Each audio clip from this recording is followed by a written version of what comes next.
Fear is setting in within the C-suite of the Walt Disney Company in a way that nobody else is really paying attention to today. We're going to let you in on that. It all comes down to a comparison of two Super Bowl ads which the Walt Disney Company put out last night. And more fearful than a legendary coach facing off against Taylor Swift's boyfriend, it turns out that Bob Iger and the rest are realizing that Ryan Reynolds has the good stuff for making products visible, while Disney proper utterly failed.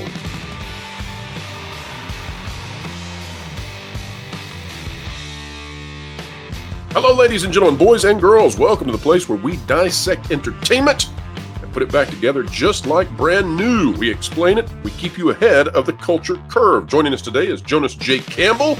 Jonas, did you have a good time at the Super Bowl party last night? Yeah, it was good. I had my phone with me, and I was able to watch all of the trailers that they put ads for the trailers into the game. It was so. I don't like this method of marketing trailers. By the way, can I just also say that as well? You can. Also, we left because we thought it was decided, and apparently it wasn't. It was not. Now there have been some controversies about some of these commercials. We're not going to get into those, but today we're talking about the Disney Plus ad, and for a very interesting reason. Jonas, have you heard how much these ads cost? $7 million for 30 seconds. Is that what I? What I heard, I think $7 million. Okay, so let's run this out then and see if this is worth it. So $7 million, 373,000 views, basically 374,000 views in 11 hours. Now, Jonas, Disney Plus is supposed to be the thing that drives the Walt Disney Company forward, right? This is supposed to be the engine for all revenue, because not only do people pay their subscription for Disney Plus, supposedly, but then also the Disney Plus content is supposed to create this forward momentum throughout the company for you to want to buy merchandise and go to parks, et cetera, et cetera. And Disney released this very strange ad. And so I want to show this. It's literally, we're not going to play it, but it's literally just text on a white background of some of the famous phrases of mostly acquired properties that Disney Plus has picked up, or the Walt Disney Company has picked up. And then it ends with the Disney Plus logo. Oh, don't forget my favorite line. It's being covered up here. Copyright 2024 Disney and its related entities. Yes. Well, so this in comparison, let's take a look now at the Deadpool results. 8 million views just on Ryan Reynolds' side alone, okay? We're looking at the official spot here for the Disney Plus. 8 million just on Ryan Reynolds. Probably, 100 million plus, not including those who watched that one on the Super Bowl, versus this Disney Plus ad. Now, why does this matter? Because it speaks to a company that there's something going on here financially that should be concerning. When you have an ad, Jonas, and you explain this to me, when you have an ad that is literally black words on a white background, you are selling a product to children, okay? Disney Plus is largely a streaming service for families, or at least that's what we're supposed to believe, even though families have left it. Formerly, yeah. Yes. Kids can't read this fast. Little kids who would want to get Disney Plus can't read this fast. Who in the marketing team decided that they were going to put black text quickly typing across a white background with cheap music thrown behind it? Are they this broke? Music. Let's also point out that the Disney Company owns the rights to all of your favorite music. They own the rights to the theme from Star Wars. They own the rights to the Sherman Brothers catalog.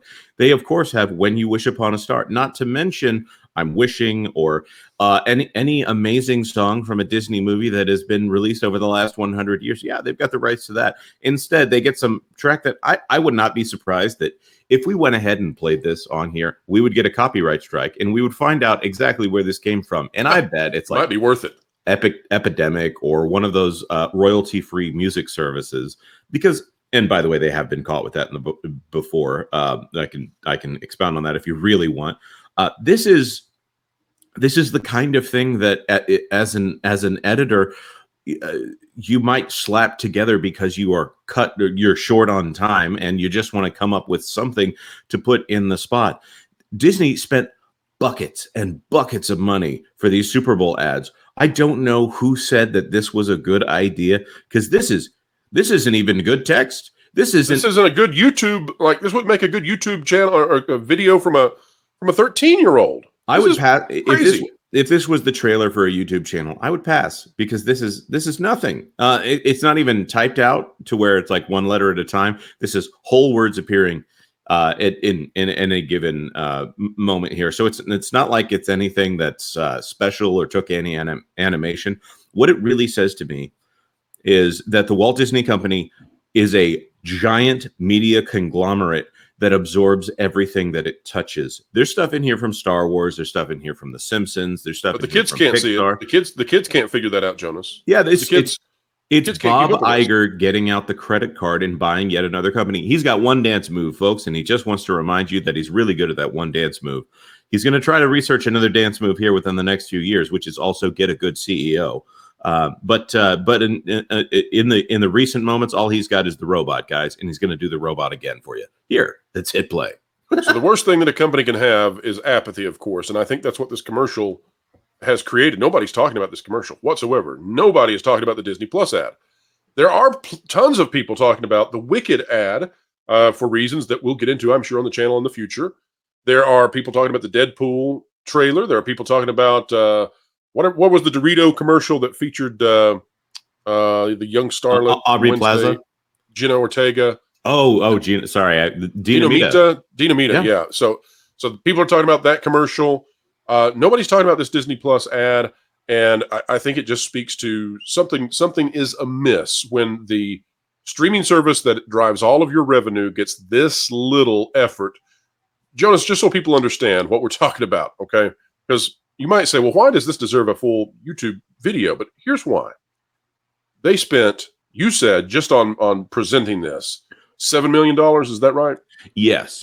And I'm willing to guess with the budget for making this piece, $7,020. Okay, so here's my question, Jonas. How much time would it take you to make an exact replica of this commercial? Give me a couple hours here. I don't really have time this week, Pro. I can't get this clip together for the Pro show. Okay, so let's think about that though. Okay. Yes, this would take an hour. This would take an hour, and it would be more time thinking of the quotes than it would. And you have worked in this area in the past, so it's not like we don't know this. You're saying 1 hour? Yeah. If I knew what was going in there, 1 hour. If we're taking an hour to think about what quotes go in there, okay. 2. If I really want to laser around while I'm doing it, I can drink my coffee. I can, put my feet up while I think of funny quotes from, not even funny quotes, just quotes from random Disney properties. I'll go over to the Wikipedia page, look up the holdings of the Walt Disney Company. By the way, that's the way Bob Iger does it when he wants to do the research. And then I would just come up with a bunch of quotes. This is basic level. This is nothing. I'm sorry. This is salty. No coffee, Jonas, here this morning. This is a joke. Seriously, guys. Well, you're aiming at kids. You're not putting any images up that kids can understand. Now, when these companies are spending all this money on Super Bowl ads, there are ads that are controversial. There are ads that fail to make you want to buy the product, okay? But at least people talk about them. This is an ad that nobody's talking about, nobody remembers, nobody cares, and Disney clearly didn't either. And so that's what's kind of surprising to me. Folks will say, well, what was the best and the worst Super Bowl ad? And so, like from last night, one of the worst is probably going to be the Biden ad, and we're not here to be political, but if you are attempting to tell people to reelect you, probably not a great idea to point out that things are worse. You want to be inspirational. That would 1000% be what you should do if you're seeking reelection, is be inspirational, point to how life is better. They did the opposite. That's bizarre. Instead of making an enemy out of Oreos. Yeah, you don't need an older gentleman sitting in a chair talking about back in his day, here's how many cookies came in the bag. That doesn't work very well. But people are talking about it. So there's at least that, right? It's not a well-received ad, but at least it's something for people to talk about. At least it'll be in the news. If you're going to spend this kind of money, if you're going to put out an ad, just don't put out an ad at all. If all you're going to do is put black text on a white background and play generic music that has nothing to do with your brand, it just calls into question. Again, Jonas, the people who are behind the scenes working at Disney in all of these different departments, again, it just calls into question, do they really know what they're doing?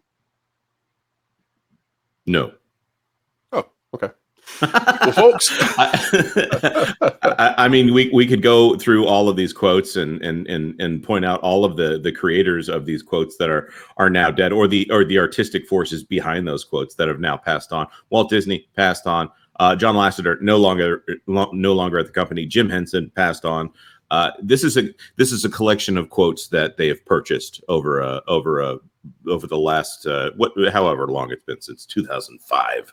Come on. And just to let people know, for fair and balanced coverage of this, of course, we're telling you that in terms of relevance and in terms of visibility, Deadpool 3 knocked it out of the park with the commercial. Now, I'm not going to say that I feel better about the movie having seen the trailer. I actually have some concerns that go beyond what I had previously.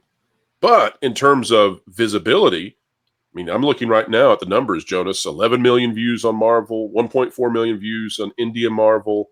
I'm looking at, hundreds of thousands of views on just about every country that Marvel has a YouTube channel for some reason. You look at IGN, you look at Ryan Reynolds, you look at all these different places, and you're talking about hundreds of millions of views. And then you look at the Disney Plus commercial, and you see that it's got basically 377,000 views. So there's a positive and a negative here. Whoever's behind the scenes working on the Deadpool trailer, this whether the movie is good or not, and I hope it is, whether it's good or not, the marketing there, very good. The marketing for Disney Plus, which is far more consequential in reality, like we're talking about college versus kindergarten here. Yeah. Jonas, final thoughts on this very strange post-Super Bowl kind of analysis? Well, I'll also point out that Deadpool and Wolverine, these are two properties that were bought in the Fox acquisition as well. So this is Disney yet again borrowing from things that the Disney company itself didn't create, only purchased for way too much, by the way. $70 billion for Foxes. Ooh, overpaying. This is, of course, just the degradation of the Disney brand, not to mention the degradation that's in that Deadpool ad as well. I am shocked that Disney signed off on having Disney mentioned in the same breath as certain things I'm not going to get into in this video. This is just the degradation of the brand. It essentially is that Disney means nothing. They're aiming towards being a generalized content holder like Comcast. Even Warner Brothers at this point is trending in a better direction as to what that brand means.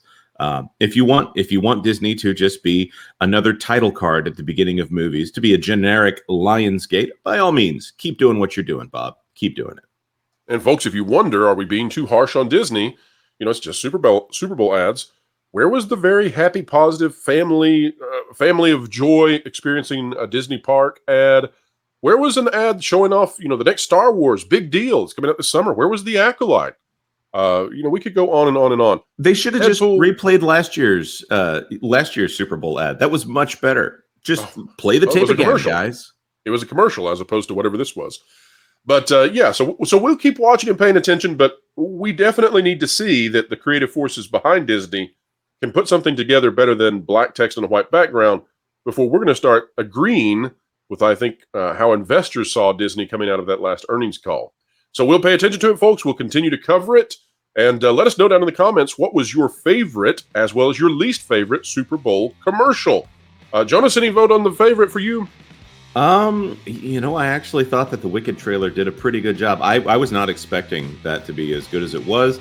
It seems like they're actually admitting that it's a musical, and it looks epic. It remains to be seen whether or not it will be any good. That director is kind of hit or miss for me, so we'll see.